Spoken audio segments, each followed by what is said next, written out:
जिंदगी कभी कभी हमें ऐसे मोड़ पर लाकर खड़ा कर देती है जहां हर रास्ता बंद लगता है और हर उम्मीद थकी हुई सी, पर वहीं से शुरू होती है असली कहानी। रोहित, उम्र सिर्फ 24, चेहरे पर थकान, आंखों में बेचैनी और दिल में एक सपना जो रातों की नींद खा चुका था, IAS बनने का। दिल्ली के एक छोटे से कमरे में रहता था जहां पंखा चलने की आवाज भी किताबों की लाइन तोड़ देती थी। उसका दिन किताबों में डूबा रहता था।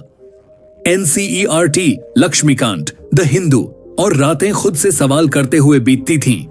क्या मुझसे होगा?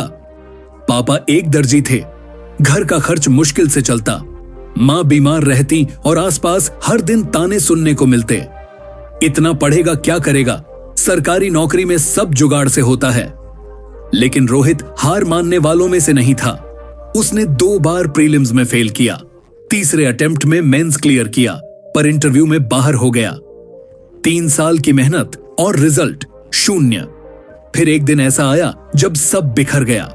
पापा का एक्सीडेंट हो गया, घर चलाने वाला हाथ भी चला गया, पढ़ाई छोड़नी पड़ी, कोचिंग जाना बंद।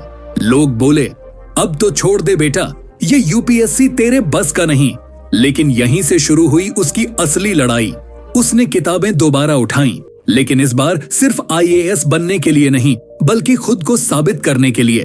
पास ही एक बूढ़े प्रोफेसर रहते थे, प्रोफेसर वर्मा।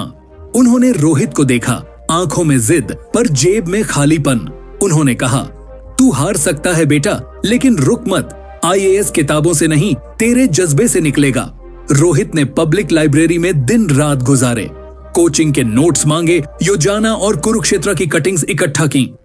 हर दिन 12-14 घंटे पढ़ाई, बिना क्लास, बिना गाइड। फिर आया चौथा attempt, prelims, clear mains, clear interview, 193 marks AIR, 57 IAS Rohit Kumar.